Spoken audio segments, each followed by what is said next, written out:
باسی صاحب میرے پاس تو الفاظ نہیں ہے اس سچویشن کو کس طریقے سے میں ایکسپلین کر سکتا ہوں. پاکستان جل رہا ہے, میرا دل جل رہا ہے, میں خون کے آنسو رو رہا ہوں, ہر پاکستانی جل رہا ہے, بہت اس وقت تکلیف میں ہے. اور یہ تھوڑا سا سم اپ کریں, یہ کس طرف جا رہا ہے پاکستان؟ جی بسم اللہ الرحمن الرحیم. بہت شکریہ اپنے شو میں لینے کا, اور آپ دونوں کو میرا سلام اور آپ کے دیکھنے والوں کو سلام. اور اوبیسلی ہر پاکستانی اس وقت پریشان ہے کہ ہمارا ملک کس طرف جا رہا ہے. اور پچھلے 75 سالوں سے جب سے میں کم از کم شعور کی آنکھ میں نے کھولی تو میں تو یہی دیکھ رہا ہوں کہ پاکستان از ایٹ اے کرٹیکل جنکچر.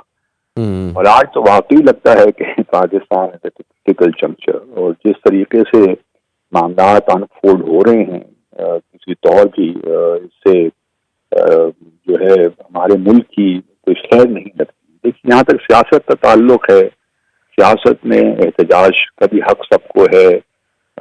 ہم نے باہر دنیا میں ملین مارچ بھی دیکھے, لوگ آتے ہیں اپنا احتجاج رجسٹر کرواتے ہیں اور خاموشی سے چلے جاتے ہیں. پاکستان میں بھی اچھی مثالیں موجود ہیں. ایسا نہیں ہے کہ پاکستان میں اس سے پہلے احتجاج نہیں ہوئے, اس سے پہلے بھی احتجاج ہوئے ہیں.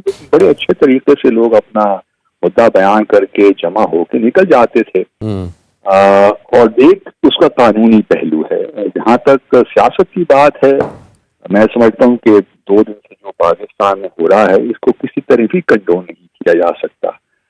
جس طریقے سے گھراؤ جلاؤ پورے ملک میں ہو رہا ہے, یہ ہماری سب کی بدقسمتی ہے کہ ہم بحیثیت قوم we have not come of age unfortunately.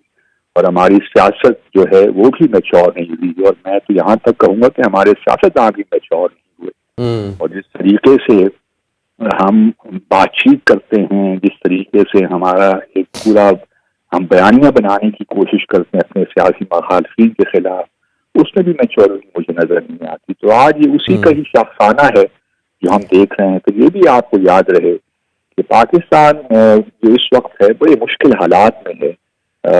بلکہ پچھلے دنوں ہم نے دیکھا کس طرح TTP دوبارہ ایک لحاظ سے ریسرجنس اس کی ہوئی. تو ایسے جب حالات ہوتے ہیں دشمن طاقتیں وہی فائدہ اٹھاتی ہیں, اور وہ بھی ان چیزوں کو ان مواقع کو استعمال کرتی ہیں کہ لوگوں کو اور انسائٹ کریں. دیکھیے ایک بیانیہ ہمیشہ سے کچھ ممالک کر رہا ہے جو ہمارے ڈسٹریکٹرز ہیں کہ پاکستان اور آرم فورسز کے درمیان ایک خلیج پیدا کی جائے. اور یہ چونکہ آرم فورسز ہمارے ملک کا ایسٹ ہیں اور ایک لحاظ سے ہماری فیڈریشن کی ضمانت بھی ہے بہت حوالوں سے. سر یہ بتائیے گا کہ پاکستان کا اس وقت کیا امپریشن پڑ رہا ہوگا دنیا بھر میں؟ امپریشن تو دیکھیے آپ دیکھ رہے ہیں کہ دنیا بھر میں جو آپ اگر دیکھ رہے ہیں international TV networks بھی, تو وہاں بھی ایک لحاظ سے ایک اچھا امیج تو پاکستان کا نہیں جا رہا دنیا بھر میں. اور اس کے علاوہ دیکھیے صرف امیج کی بات بھی نہیں ہے, ہماری اکانومی کے حالات آپ دیکھ لیجیے. ہم چاہتے ہیں یہاں پہ انویسٹمنٹ آئیں, ہمارا ایکسپورٹ بڑھیں, تو دنیا کس طرح ہمارے یہاں انویسٹ کرے گی؟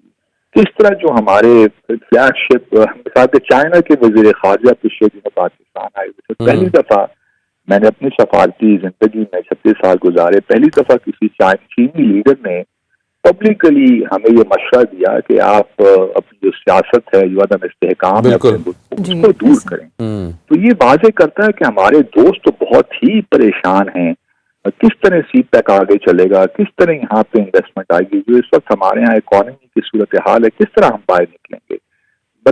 جو ہمارے ڈیٹریکٹرز ہیں وہ تو میں سمجھ سکتا ہوں کہ وہ تو چاہیں گے کہ پاکستان انسٹیبل رہے, اکنامکلی آگے نہ بڑھے, لیکن ہمارے دوست بھی پریشان ہیں. اور چینی وزیر خارجہ کا یہ بیان بہت بڑا بیان ہے, ان کی مطلب ایک سنسیریٹی کا تھا, بیس آن ہز سنسیریٹی کہ آپ لوگ جو عدم استحکام ہے اس کو دور کریں, کیونکہ جب تک پولیٹیکل اسٹیبلٹی ملک میں نہیں آئے گی اس وقت تک آپ اکنامی کے لیے آگے بڑھ ہی نہیں سکتے.